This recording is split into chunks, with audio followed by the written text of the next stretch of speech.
The town did not go quiet when Walter Keene saved the stranded drivers. That came later. At first, people cheered.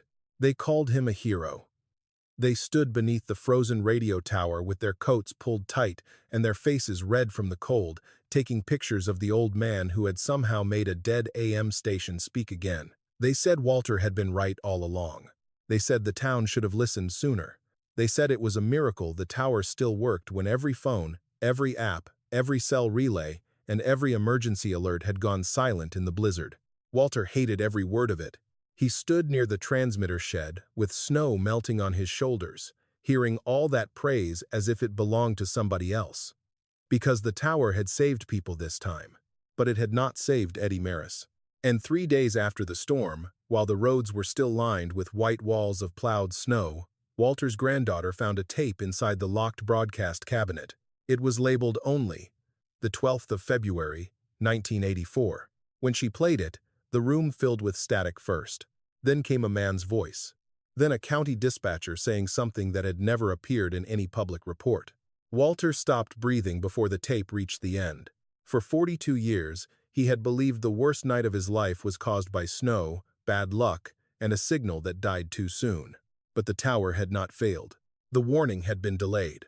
And the people who mocked that old radio tower had no idea it was about to speak for the dead. If stories about forgotten voices, old promises, and things the world was too quick to call useless mean something to you, consider subscribing, because what happened on that frozen hill was not just about a radio tower. It was about a warning that waited 42 years to be heard.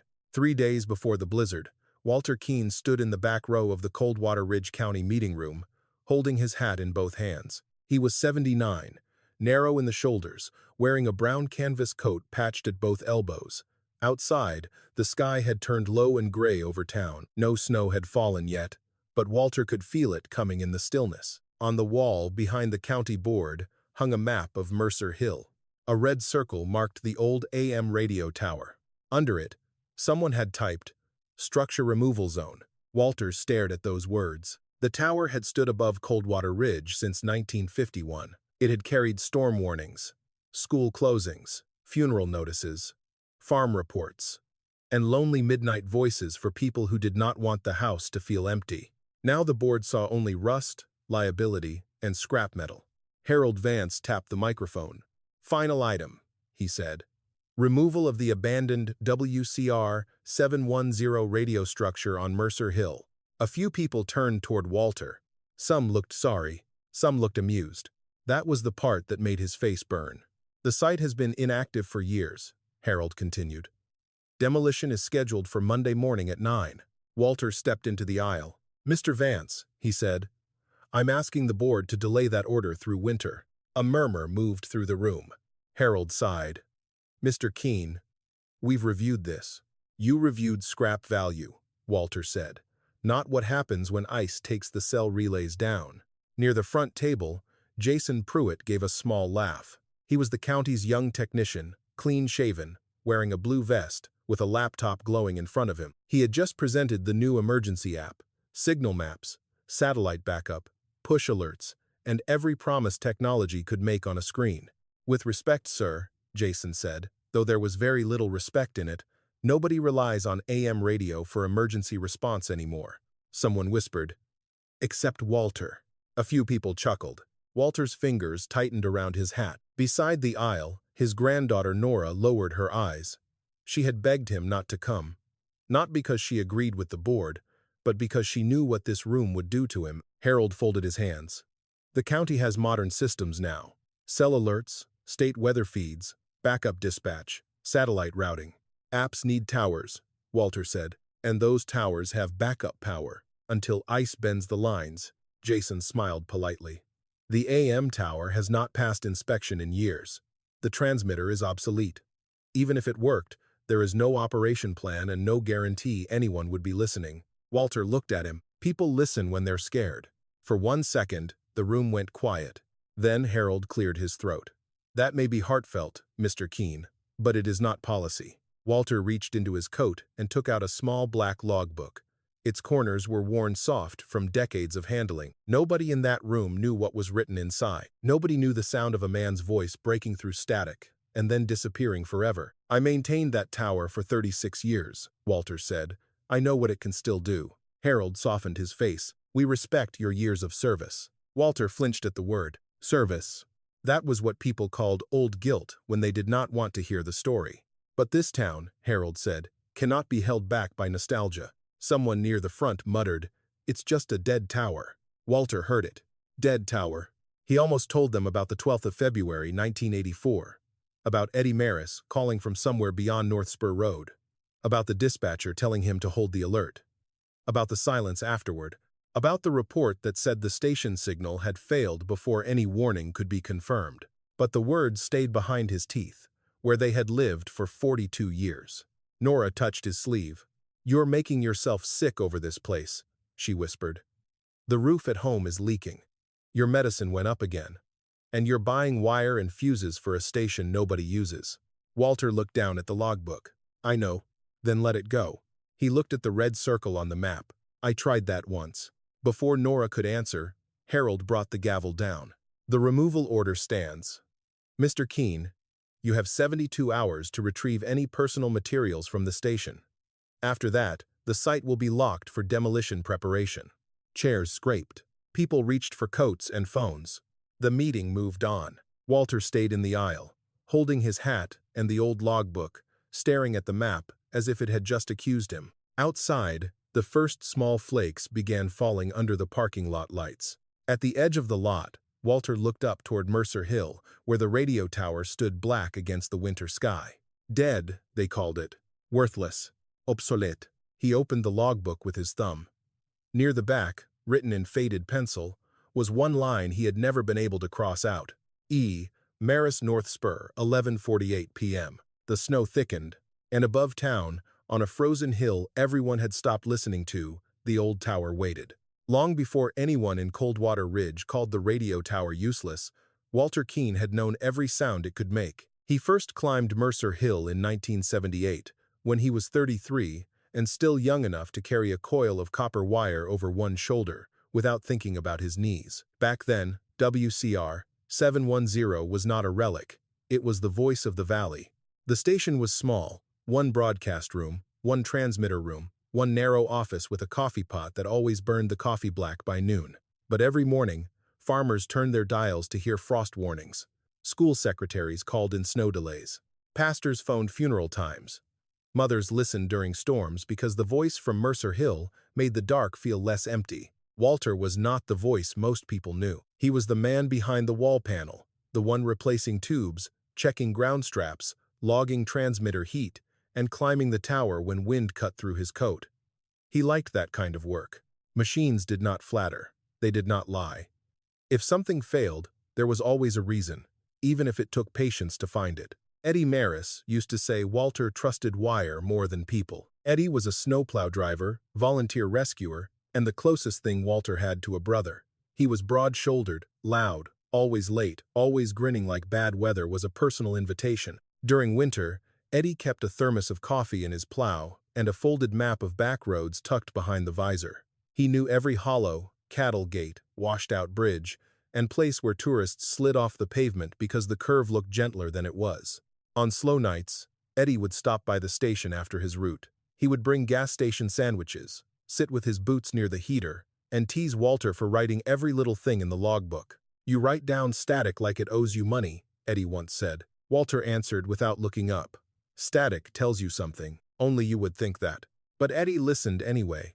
He trusted Walter's carefulness. Walter trusted Eddie's instinct for roads. Between the two of them, storms in Coldwater Ridge felt less dangerous. Then came the 12th of February, 1984. The snow started before dusk and turned mean after dark. Not heavy at first, just hard, sideways, and dry enough to hiss against the station windows. By 8 o'clock, the county lines were overloaded. By 9, the sheriff's repeater was failing on the north side. By 10, Walter had written 3 separate notes in the log about interference on the emergency channel. Maeve, Walter's wife, called from home and told him not to be brave for people who would not remember to thank him. I'm not being brave, he told her. I'm being paid.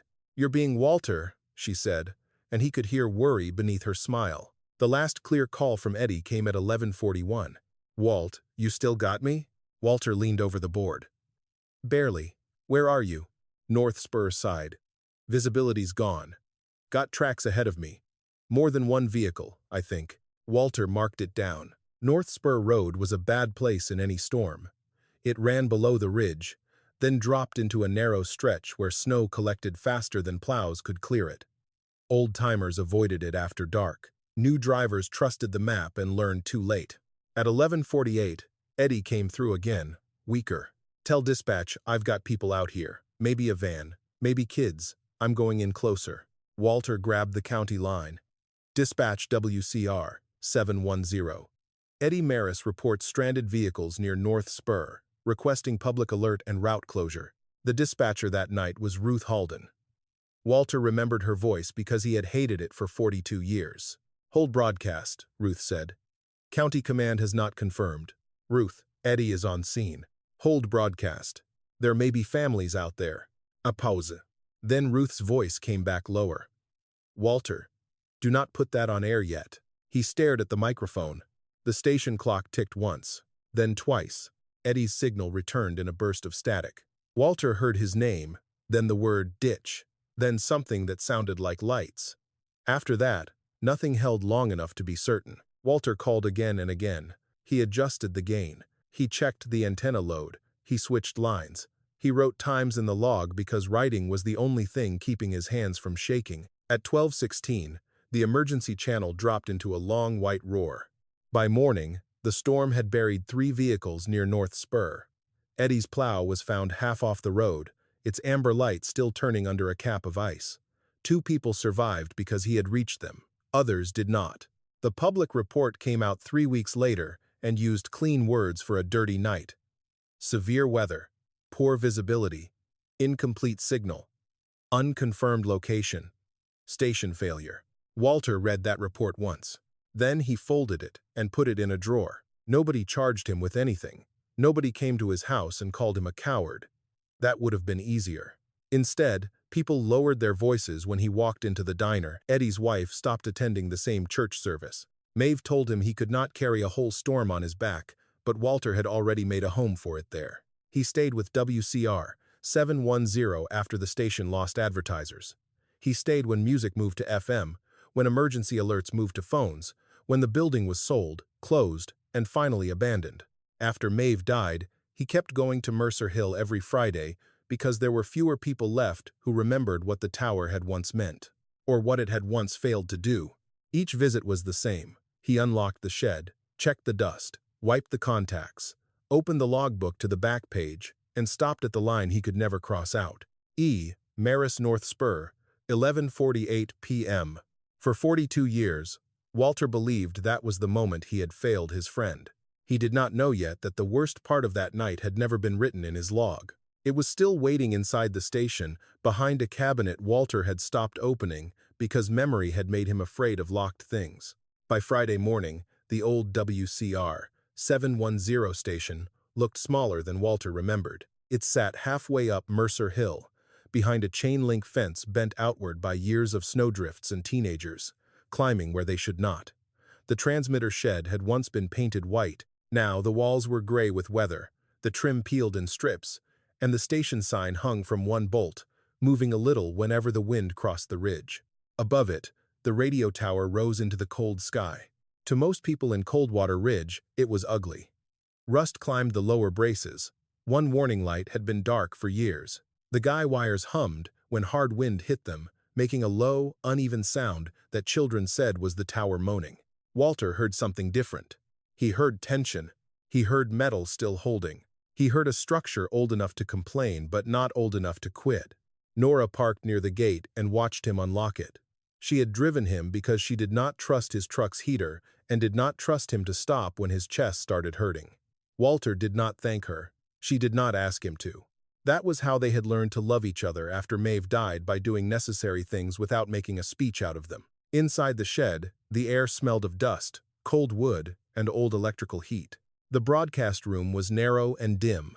A desk sat under the window, its surface scarred by coffee rings and cigarette burns from men who had been dead 20 years. On the wall hung a faded county road map with pushpins still stuck in places where storms used to close roads first. The microphone rested on its stand, wrapped in a cloth Walter had put there himself. Nora looked around and tried not to sigh. "This is what you want 70, 2 more hours for?" Walter set his logbook on the desk. "No." She turned to him. "I want 1 more winter." He went into the transmitter room before she could answer.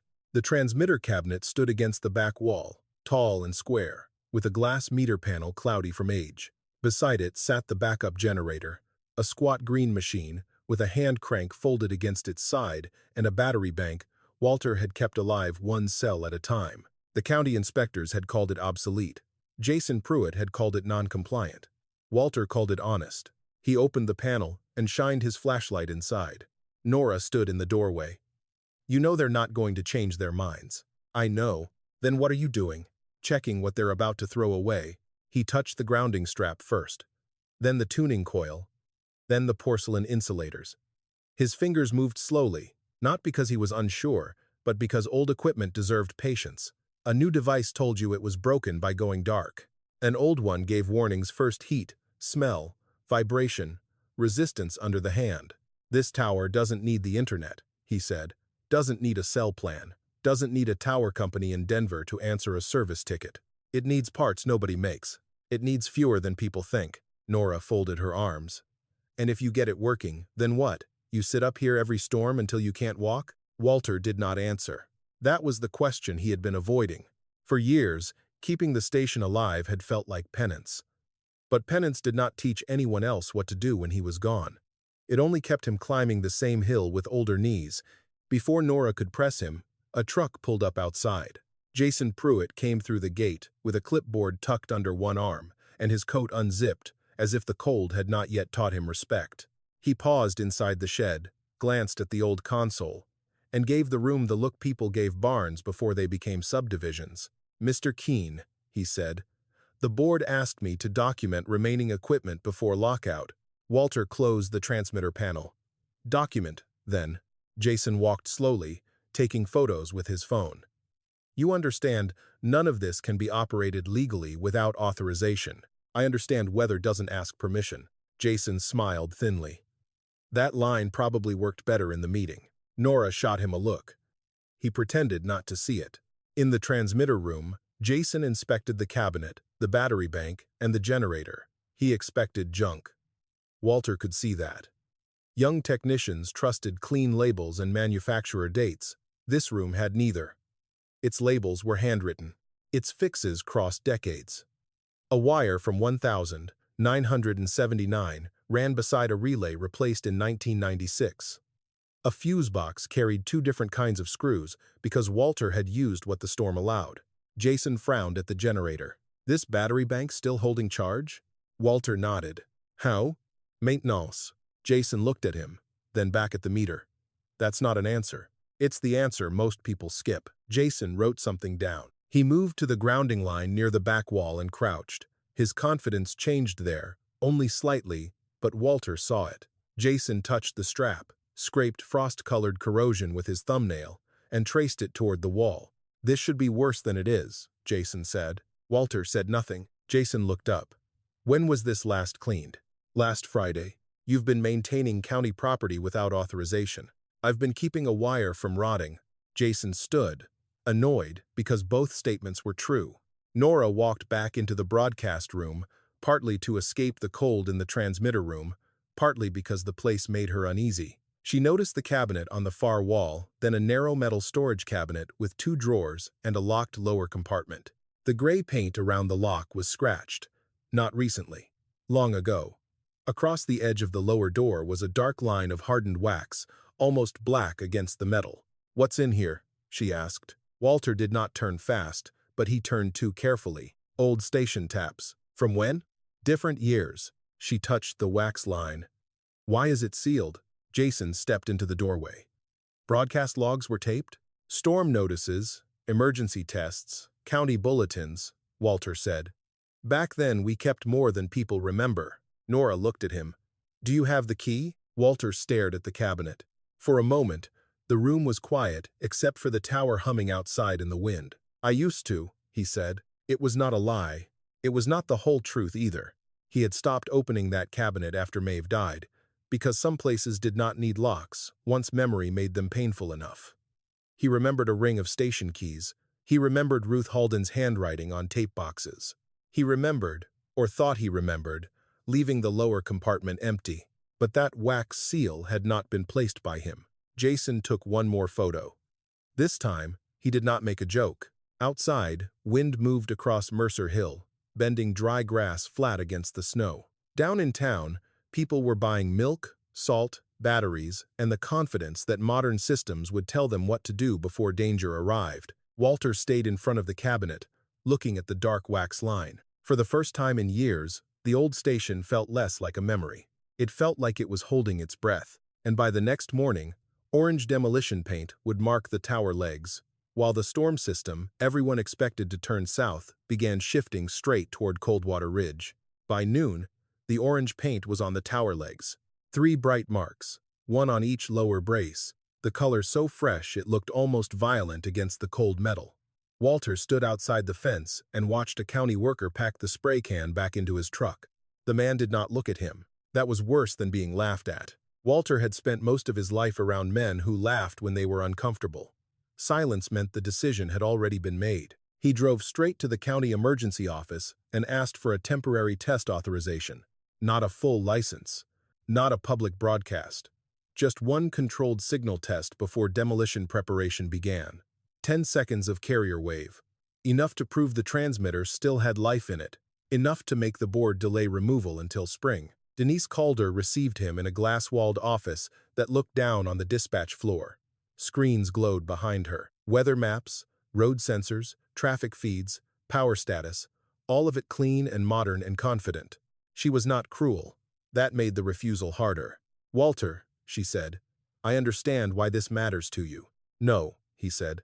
"You understand why you think it matters to me." Her face tightened. He placed a handwritten request on her desk. "A supervised test. Jason can be present. You can record it. If it fails, I'll clear out my things." Denise looked at the paper but did not touch it. "You know I can't approve that." "Why?" "Liability. Licensing. Public confusion. If anyone hears an unauthorized signal during storm preparation, it could create panic. It's not panic if the warning is right. That is exactly the problem. You are not the emergency system anymore." The words landed quietly. Walter looked through the glass wall at the dispatchers below, young people wearing headsets, moving calmly between screens. He had nothing against them. They were doing the work with the tools they had been given. But he wondered if any of them knew what a warning sounded like when it had to fight its way through ice. Harold Vance joined them 5 minutes later, carrying a folder he did not need. "Mr. Keene," Harold said, "we can't have you turning county property into a private hobby project." Walter turned to him. "That tower was public before your app had a password, and now it is a hazard. It may be a backup. It is not recognized as one." Walter waited. Harold's voice softened. "Take your personal materials out. Keep the logbooks if you want. Nobody is trying to take your memories." Walter almost smiled at that.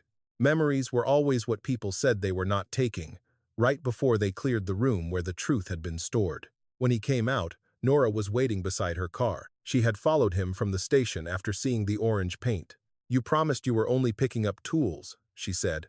"I picked up a refusal. You don't look good." "I'm old. That keeps surprising people." "Don't joke." He did not. Her eyes were tired, but not angry. That was what hurt him. If she had been angry, he could have stood against it. Worry was harder. Worry had Maeve's shape around the edges. "You climbed the hill twice today," Nora said. "You barely slept. Your hands were shaking this morning. They shake worse when I do nothing. And what happens when you collapse up there?" Walter looked toward Mercer Hill, though the office building blocked the view. "Then you can tell me I was wrong." "That's not funny." "No." He opened the car door but did not get in. "I need one more try." Nora stared at him for a long moment. Then she said, "One. And I'm staying." By late afternoon, the wind had sharpened. Jason Pruitt arrived at the station with a county camera, a clipboard, and the attitude of a man who wanted a failed test documented cleanly. Denise had not approved a broadcast.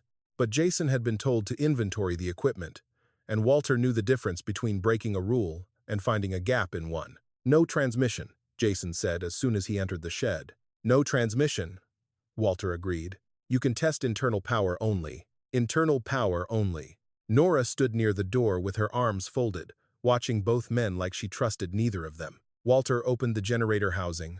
The belt was old but not ruined. He had ordered replacements 3 months earlier, but they were sitting in a postal warehouse 2 counties away because nobody shipped fast parts for dead machines. He checked the oil, tightened the coupling, cleaned the contact points, and connected the battery bank. Jason filmed the process. "Say for the record what you're doing," Jason said. Walter glanced at the camera, trying not to let people mistake age for failure. Jason lowered the camera slightly. Walter unfolded the crank. The first turn gave nothing. The second caught resistance. The third made the generator cough. For one beautiful second, the panel light flickered amber. Nora took a step forward. Then the belt slipped. The generator barked, shuddered, and went dead. Outside the shed, someone laughed. Walter turned. 3 teenagers stood near the fence with phones raised. Behind them were 2 men from the road crew and a woman from town who had probably come to see whether the old man would make a scene. One teenager pointed his phone through the fence. "Do it again, Mr. Radio," he called. "Maybe the ghosts didn't hear you." Nora moved toward the door. Walter caught her wrist gently. "Don't. They're recording you." "I know. You're just going to let them?" Walter looked back at the generator. "They're not the problem." He removed the belt cover again. His hands were slower now. The cold had found the joints in his fingers. He wiped the belt with a rag, adjusted the tension, and tried again. This time, the generator ran for 4 seconds. The transmitter panel glowed. A thin vibration passed through the floor. Jason stopped writing. Walter leaned toward the meter, breath held. Then, a sharp pop came from inside the cabinet. The amber light died. The room fell back into gray afternoon. From outside came more laughter. Someone said, "There's your emergency system." Jason stepped forward and smelled the panel. "Capacitor," he said. Walter nodded. "Can it be replaced?" "If I had the part." "Do you?" Walter did not answer quickly enough. Jason wrote it down. Nora's face went pale, not with embarrassment this time, but with the kind of fear that made her look younger. "Grandpa," she said softly. Walter closed the transmitter cabinet. For the first time that day, he looked truly tired. The tower had not spoken. The generator had not held. The county would have its proof that the old station was exactly what they said it was. Unsafe, unreliable, finished.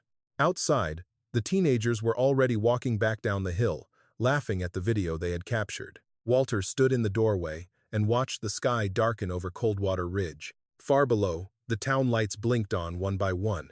Above them, clouds gathered over the North Ridge, thicker than the forecast had promised. Jason packed his clipboard without a joke.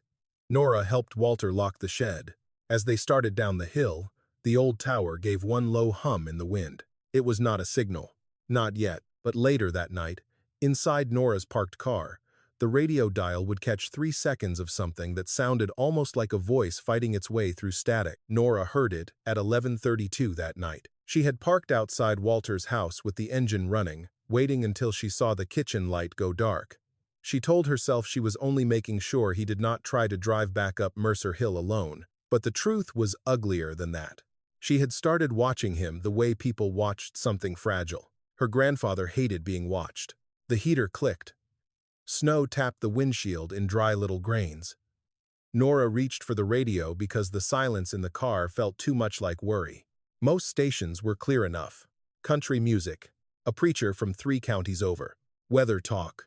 Then, for no reason she could explain, she turned the dial down toward the old AM frequency Walter kept written on tape above his workbench. E. At first, there was only static. Then something caught. Not music, not a station, just a thin carrier tone, faint as breath under a door. Nora froze.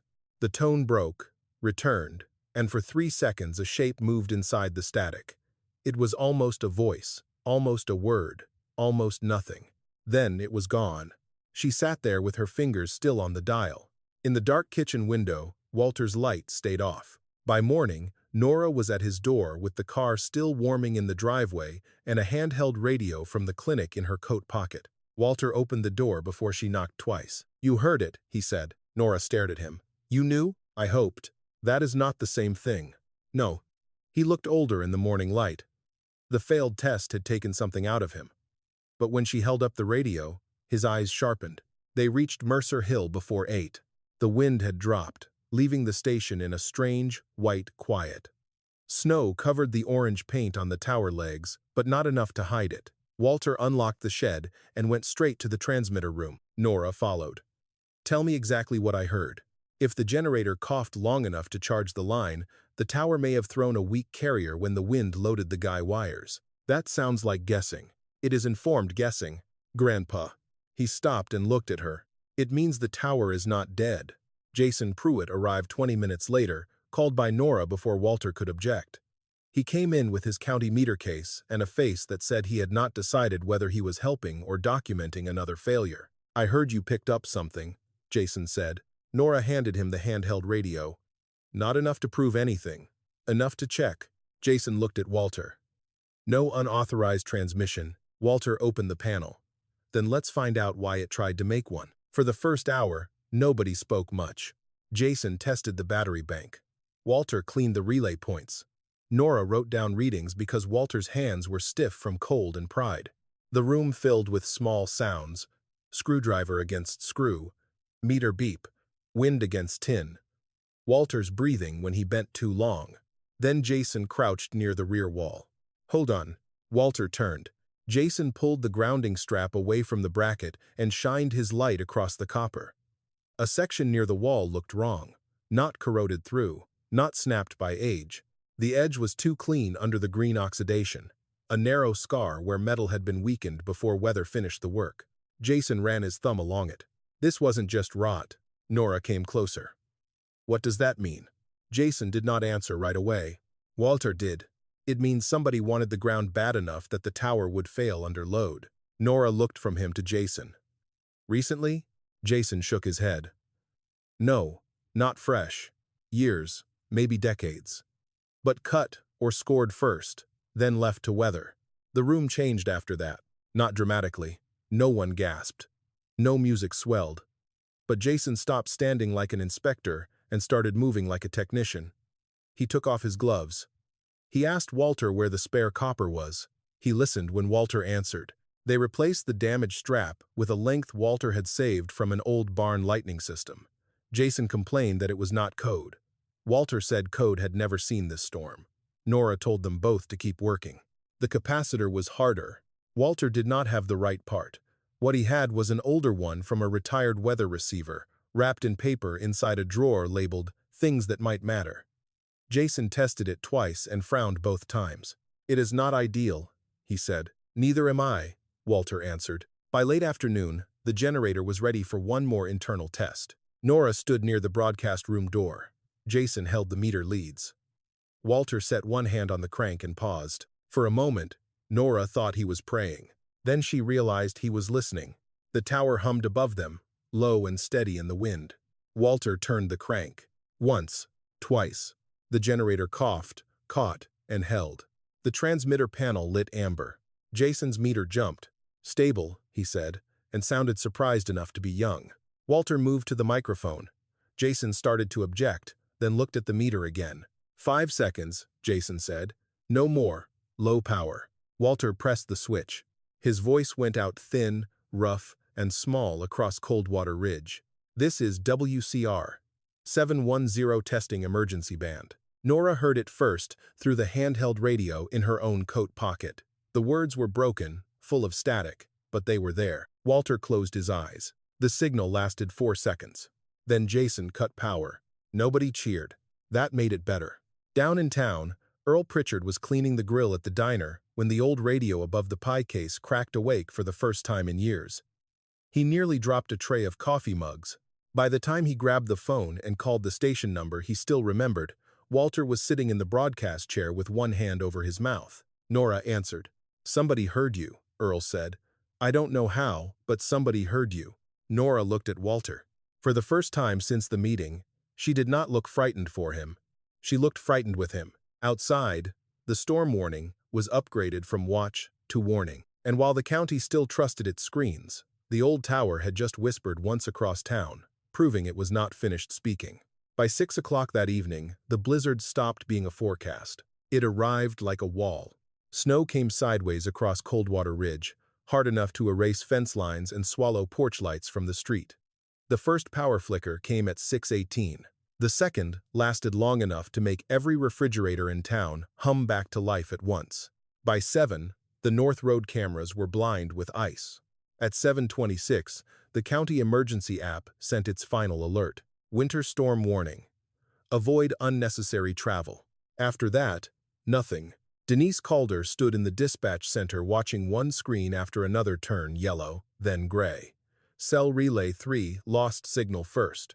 Relay 2 followed 11 minutes later. The satellite backup held, but only for county vehicles with registered units. Civilians disappeared from the map the moment their phones lost connection.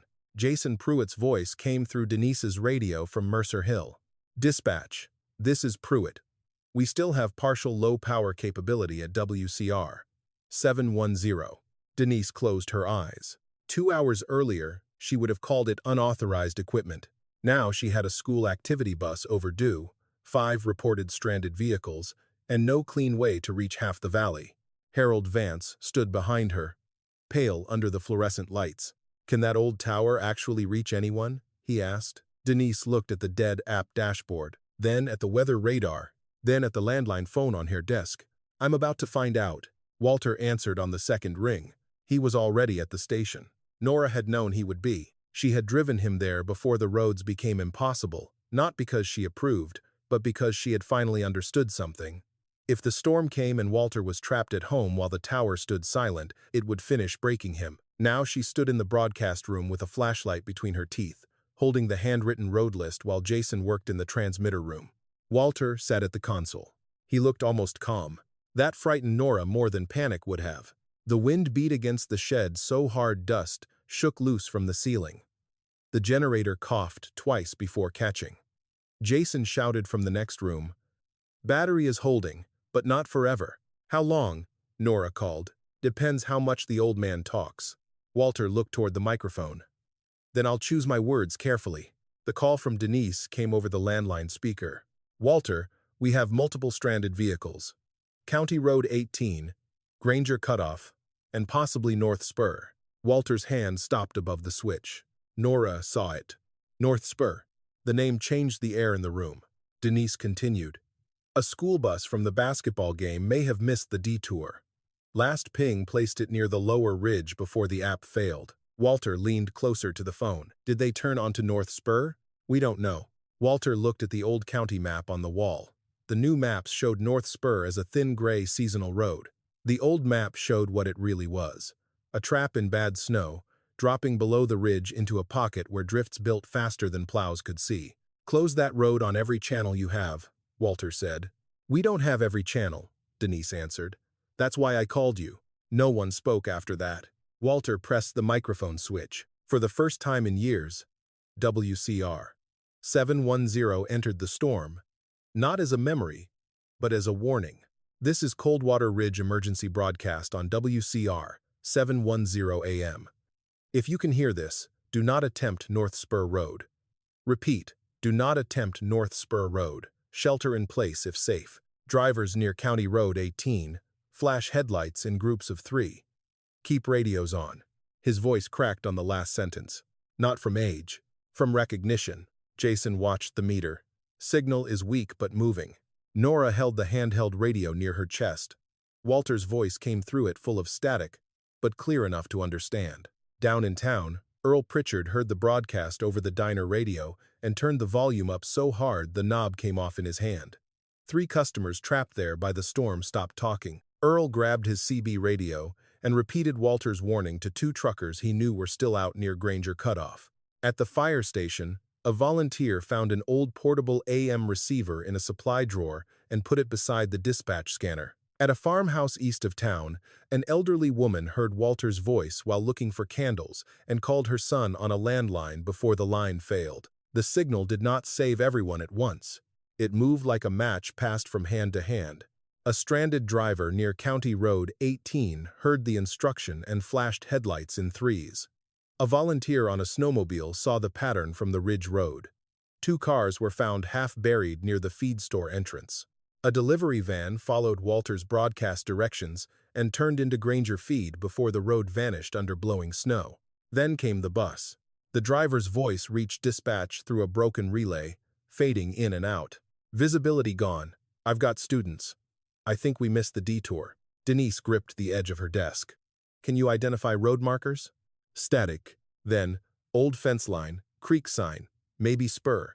Walter stood so fast, the chair hit the wall behind him. Tell him to stop, he said. Denise relayed it. Bus 14, stop immediately. Do not proceed. Repeat, do not proceed. Walter grabbed the microphone. Bus driver, this is WCR 710. If you can hear me, do not follow the road downhill. You are near the drop before North Spur Wash. Turn your headlights off for 10 seconds, then on again. Rescue will look for the dark break. Nora stared at him. How do you know that? Walter did not answer. He knew because Eddie had described that same place once. Not in a report. Not on a county map.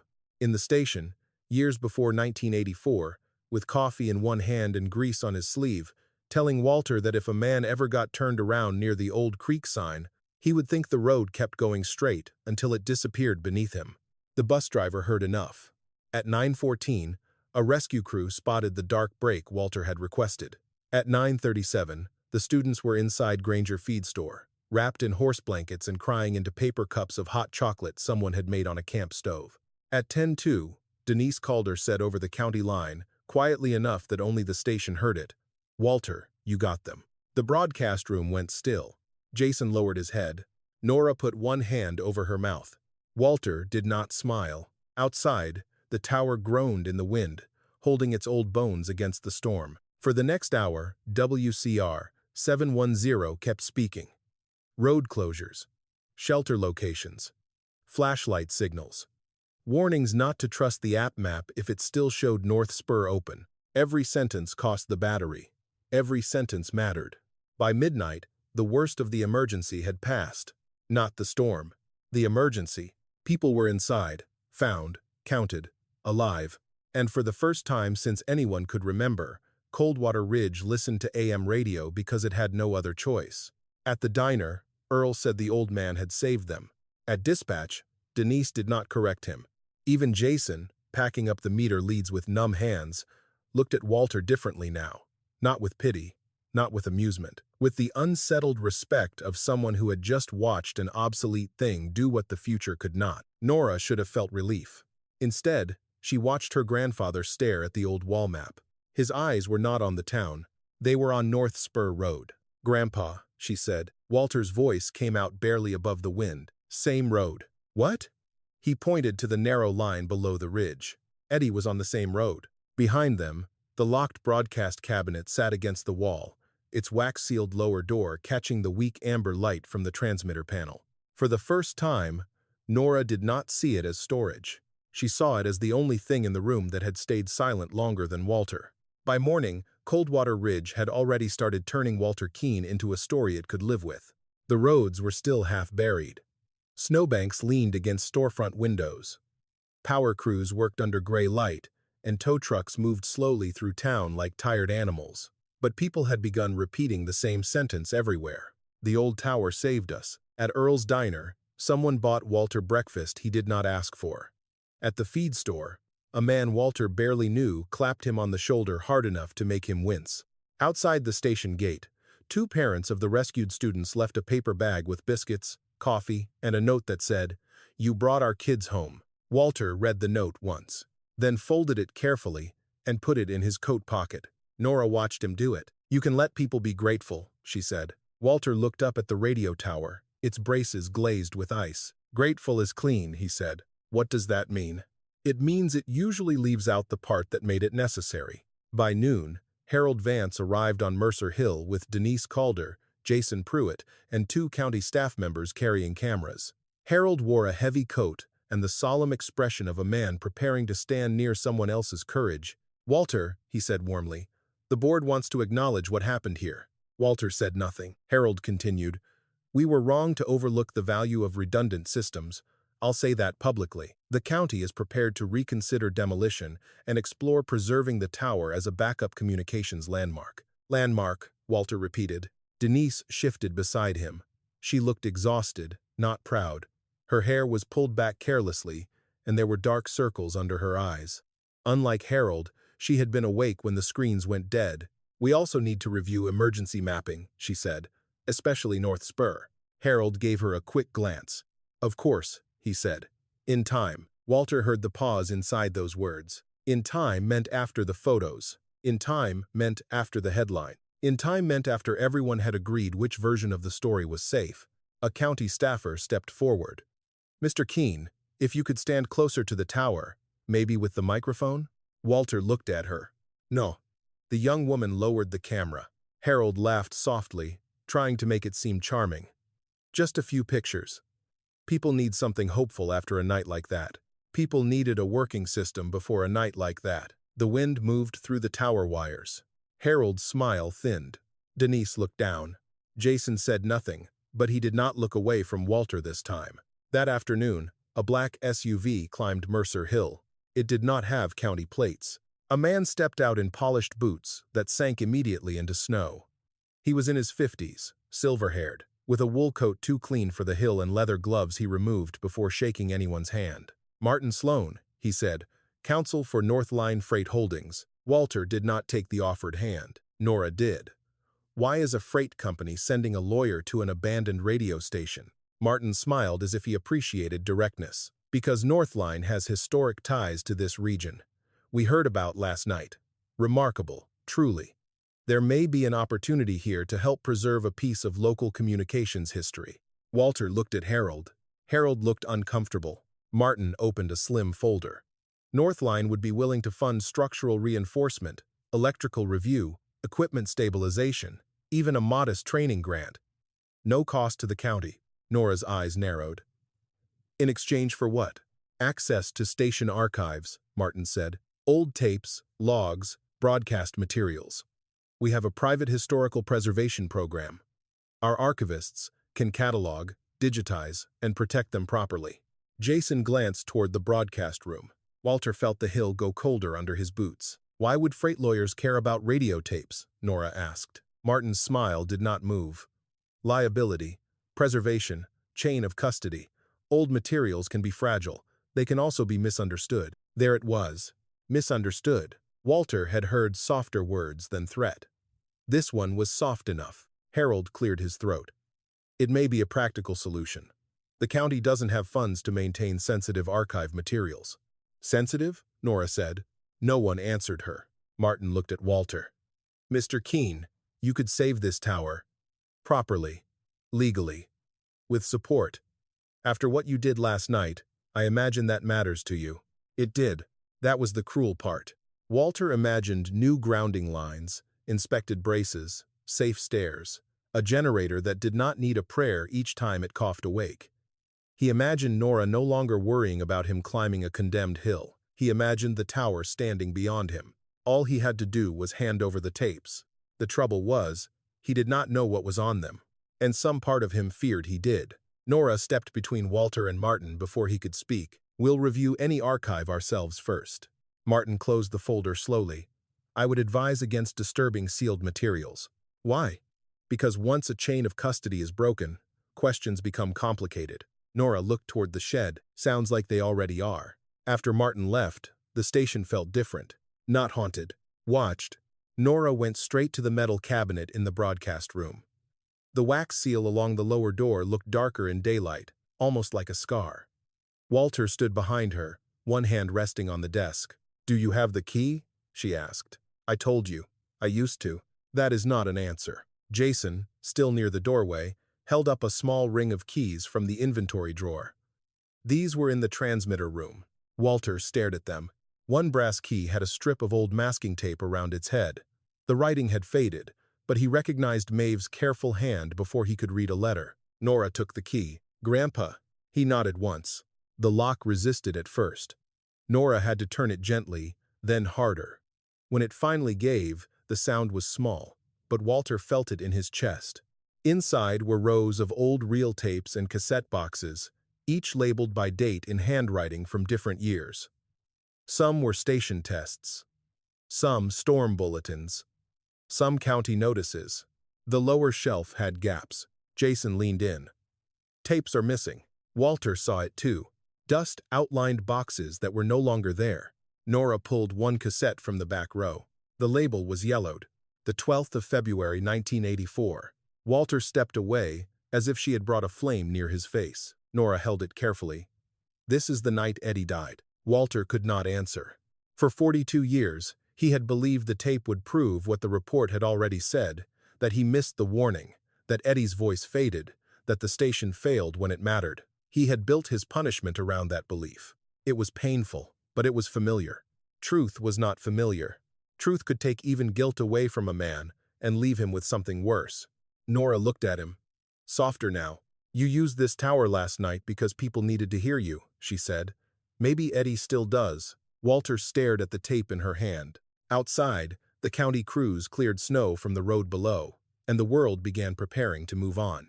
But inside the old station, the 12th of February 1984 had finally been brought back into the light. Nobody played the tape right away. For almost 10 minutes, it sat on the desk between them, small enough to fit in Nora's palm, heavy enough to change the room. Walter stood by the window with his back half-turned, looking out at the tower instead of the cassette.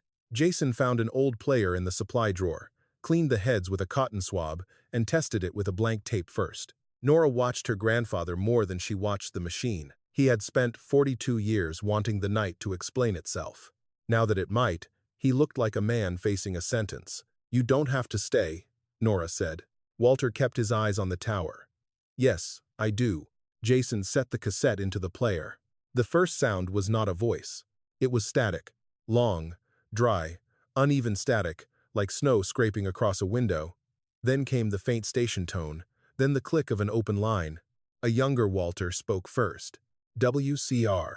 710 monitoring emergency band. Time, 11:39 p.m. Walter's face tightened at the sound of himself. Then Eddie Maris came through. Walt, you still got me? The room seemed to shrink. Nora had never heard Eddie's voice before. She knew the name only as a weight her grandfather carried, a line in a logbook, a man people stopped mentioning when Walter entered a diner. But the voice on the tape was alive, breathless, fighting wind and engine noise. You still got me? Eddie repeated. The younger Walter answered, barely. Where are you? North Spur side, visibility's gone. I got tracks ahead of me. More than one vehicle, I think.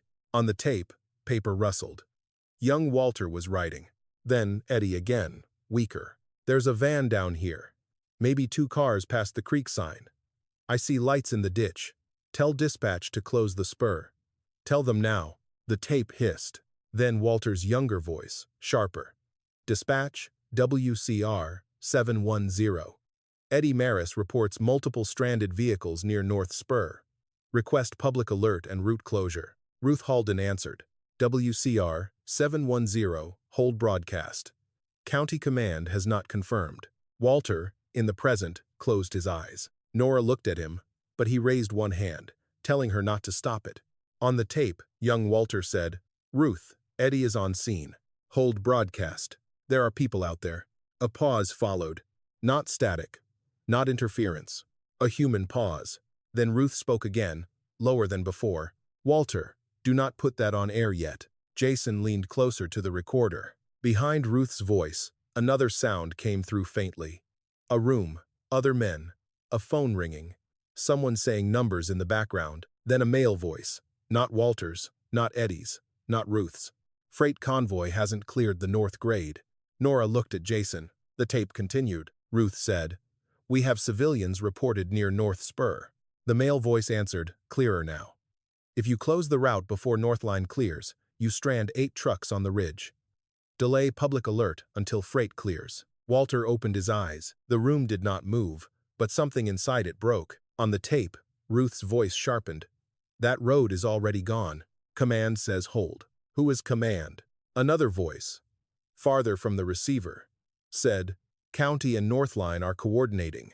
Do not broadcast unconfirmed civilian traffic. Young Walter cut in. Ruth, I can put it out local. I can warn anyone with a radio. Ruth did not answer immediately. When she did, her voice sounded different.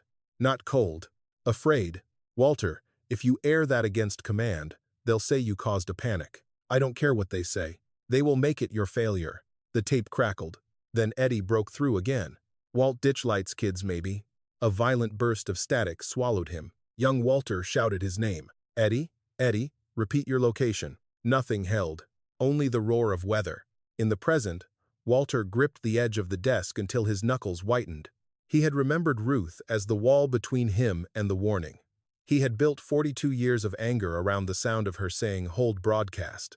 But the tape held more than that. It held her warning him. It held someone above her making the decision. It held Northline's name before any report ever mentioned them. Jason stopped the tape for a second. "No," Walter said. His voice was rough. "Let it finish." Jason pressed play. The next part had not been in Walter's memory at all. Ruth's voice came back, quieter, as if she had moved closer to her own recorder. "Supplemental station copy," she said. "The 12th of February 1984. Emergency delay issued verbally by County Command pending Northline freight clearance. Civilian vehicles reported North Spur. WCR requested public alert. Request denied." Nora put both hands over her mouth. Ruth continued, "If this tape is reviewed, tell Walter Keene the signal did not fail first." The words entered the room slowly. Walter did not breathe.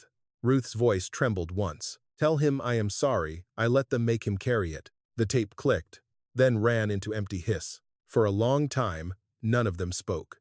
Outside, snow slid from the shed roof and fell in a soft thud. Walter sat down as if his legs had simply stopped belonging to him. Nora knelt beside him. "Grandpa." He stared at the cassette player. "She knew," he whispered. Nora did not know if he meant Ruth, or Maeve, or the whole town. Jason rewound a few seconds and played Ruth's final line again, then again, not because he needed to hear it, but because evidence had to become real before anyone could stand under it. The truth did not clear Walter's guilt away neatly. It changed its shape. He had not failed because the tower died. He had not failed because he imagined danger. Eddie's warning had reached the station. Walter had asked to broadcast. The alert had been delayed because a freight convoy mattered more to someone than the people below the ridge. But the consequences had lived everywhere. Eddie Maris was remembered as a brave man who drove too far into a storm, not as the rescuer whose warning was buried. His widow had lived with a report that made the night sound like weather and chance. The families in the stranded vehicles had received insurance settlements based on incomplete records because no one admitted a warning had been held. North Spur was later marked seasonal, then omitted from the primary emergency route map, not because it was safe, but because acknowledging its danger meant reopening the old decision. And Walter had spent 42 years maintaining a punishment that did not belong entirely to him. Nora stood and went to the cabinet. "There are missing tapes," she said. Jason looked at the gaps on the lower shelf. If this one survived because Ruth hid it, the missing ones may have been taken by someone who knew what they showed. Walter finally lifted his head. "Northline. Or county," Jason said. "Or both." The word both stayed in the air. Nora picked up the cassette carefully, as if it were not plastic but bone. "We need copies." Walter looked at the tape, then toward the microphone. For one night, that tower had spoken for the living. Now it was asking whether he had the courage to let it speak for the dead. By morning, the town would want a hero story. Walter would have to decide whether to give them that, or give them the truth. Martin Sloan returned to Mercer Hill before noon. This time, he did not bring polished warmth. He brought papers. Walter was in the broadcast room with Nora and Jason, making copies of the tape using equipment so old Jason had to read the labels twice before trusting it. One copy went into a padded envelope, one went into Nora's coat pocket. One stayed on the desk beside Walter's logbook. Martin stepped inside and stopped when he saw the cassette deck running. "That is company-related archival material," he said. Walter did not look up. "No, it is a warning." Martin's mouth tightened. "Mr. Keene, I strongly recommend you pause before mishandling evidence you do not fully understand." Walter pressed stop on the recorder. For a moment, the old room held only the ticking sound of cooling equipment. "I misunderstood it for 42 years, Walter said. "I'm finished doing that." Martin turned to Harold Vance, who had arrived behind him with Denise Calder. "Chairman, the county has exposure here. So does anyone distributing unverified recordings." Denise looked at the tape. Then at the wall map where North Spur curved below the ridge. "It's verified enough to preserve," she said. Harold stared at her. Denise did not blink. Jason took the padded envelope and wrote the time across the seal. "I'll sign chain of custody." Martin gave a short laugh. "You're a county technician. Then my name will be easy to find." That was the first apology Jason offered Walter. Not with words, with his signature. By late afternoon, Nora had driven the first copy to Lydia Crane, a local attorney whose office sat above the pharmacy. Lydia had grown up in Coldwater Ridge, left for law school, and come back for reasons nobody understood until they needed her. She listened to the tape once, asked for Walter's logbook, then picked up the phone and called the State Emergency Review Office before anyone could talk her out of it. "This does not belong in a private archive," she said, "and it does not belong in a county drawer." Harold spent that evening trying to stand in two places at once. In public, he announced that the county would preserve WCR 710 as an emergency backup site and conduct a historical review of the 1984 North Spur incident. In private, he asked Lydia whether words like negligence, suppression, and liability needed to be used so soon. Lydia told him the dead had already waited long enough. Denise moved faster. She ordered North Spur removed from all automated winter routing. She sent a printed alert to every fire station, church bulletin board, diner counter, and feed store in the valley. She marked old dead zones by hand and asked Walter to review them. She did not call him a hero. She asked him questions and wrote down the answers. That meant more to him. Jason spent 2 nights at the tower, replacing what he could with parts scavenged from retired equipment. He still muttered about code. Walter still muttered about people who thought code was a substitute for judgment. But they worked side by side, and once, when Walter's hand shook too badly to tighten a terminal screw, Jason took the screwdriver without comment and finished it exactly the way Walter had shown him. The hardest visit came on Sunday. Nora drove Walter to a small blue house on the edge of town where Eddie Maris's son lived. Daniel Maris was almost 60 now, with his father's shoulders and his mother's guarded eyes. He opened the door, saw Walter, and did not invite him in. "I heard they're calling you a hero," Daniel said. Walter held the logbook in both hands. "They shouldn't." Daniel looked at the book. "Is that supposed to fix something?" "No." "Trudy, then why are you here?" Walter swallowed. The cold air burned his lungs, but he did not step back. "Because your father reached the station that night. He warned us. I asked to broadcast. They held it. I didn't know all of that then. But I knew enough to ask harder, and I didn't." Daniel's face changed only slightly. Walter opened the logbook to the line. E. Maris, North Spur, 11:48 p.m. "I kept his name," Walter said. "That was not enough, but I kept it." For a long time, Daniel said nothing. Then he took the book. Not gently. He read the line, then read it again. "My mother died thinking he drove too far because he was stubborn," Daniel said. Walter closed his eyes. "I'm sorry." Daniel's voice hardened. "You don't get to be the only one who carried this." "No," Walter said. "I don't." That was the only answer Daniel seemed willing to accept. He did not forgive Walter on the porch. He did not shake his hand. He did not say the past was healed because an old tape had finally come to light. But he kept the copy Nora offered him. And before closing the door, he said, "If there's a hearing, I'll be there." Over the next week, gratitude in Coldwater Ridge changed into something heavier. Parents of the rescued students still left food at the station gate. But families tied to 1984 began asking for reports, maps, names, weather logs, insurance records. The diner conversations grew quieter. The county bulletin board filled with printed notices instead of slogans. Northline Freight issued a statement about reviewing historical operations and respecting community pain, which meant nothing and admitted less. Walter read it once and threw it away. He no longer wanted their confession first. He wanted the truth protected before anyone could soften it. On the 10th day after the blizzard, Denise stood beneath the tower with a revised emergency map in her hands. Harold stood beside her, pale and stiff. Jason had wired a temporary speaker to the station window, so everyone gathered outside could hear. Denise faced the small crowd. "In 1984, she said, "a warning from North Spur was delayed. The official record did not tell the whole truth. We are submitting the recovered tape, station logs, and revised mapping records for state review. No one clapped. That was right. Some truths did not ask for applause. Walter stood at the edge of the crowd, Nora beside him. When Denise turned toward him, he expected a public thank you. Instead, she held out a folded map. "Will you help us mark the places we forgot?" Walter looked at the map, then at Nora, then up at the tower. For years, he had thought redemption would mean hearing someone say he had not failed.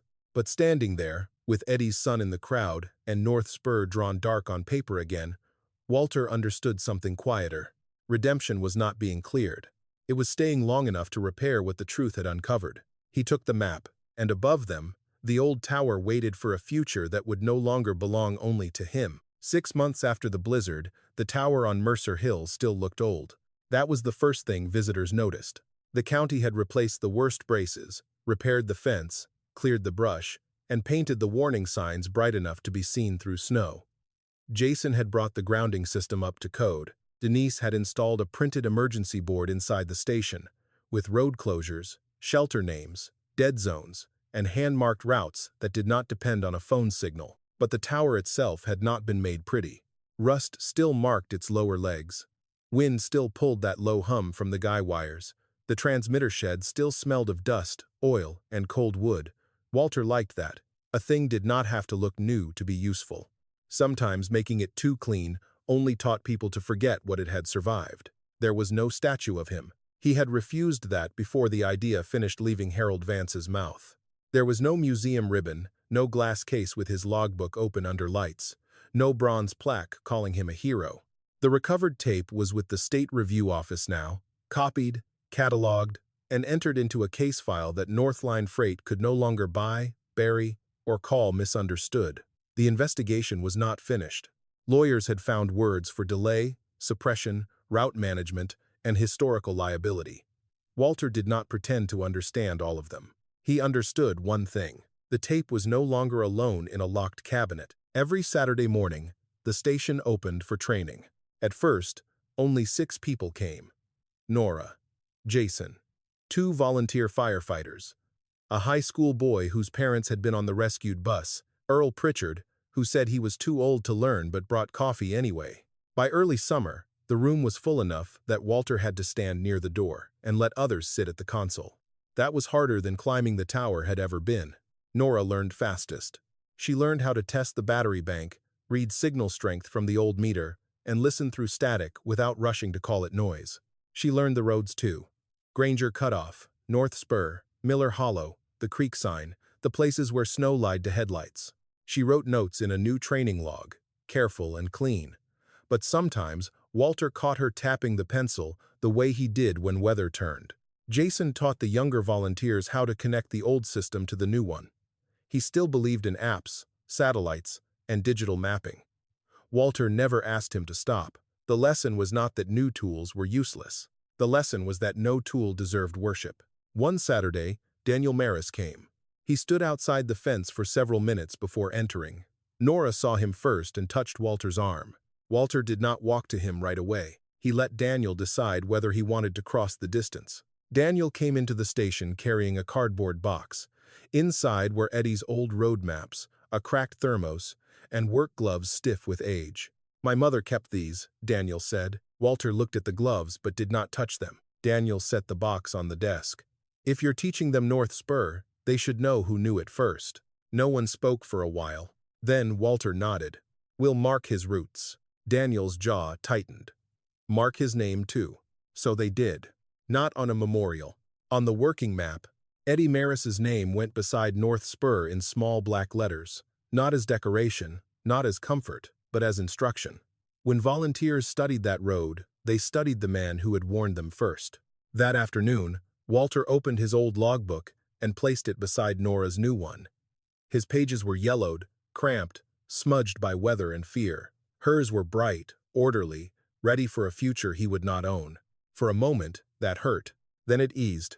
Maeve's note remained folded inside the back cover. Don't let him carry what wasn't his. Nora had found it tucked behind the final page 2 weeks after the hearing began. Walter had read it once in private, then once aloud to Nora. He did not know when Maeve had written it. He did not know how much she had known. But the note no longer felt like another secret. It felt like permission. That evening, after everyone left, Walter and Nora stayed behind to run one final test. The sun had dropped behind the ridge. Summer insects clicked in the grass beyond the fence. The valley below Mercer Hill glowed with porch lights, diner lights, and square windows of homes where people still kept radios now, even if they also kept phones charging beside them. Walter sat in the broadcast chair. Nora stood beside him. "You want to do it?" she asked. He looked at the microphone.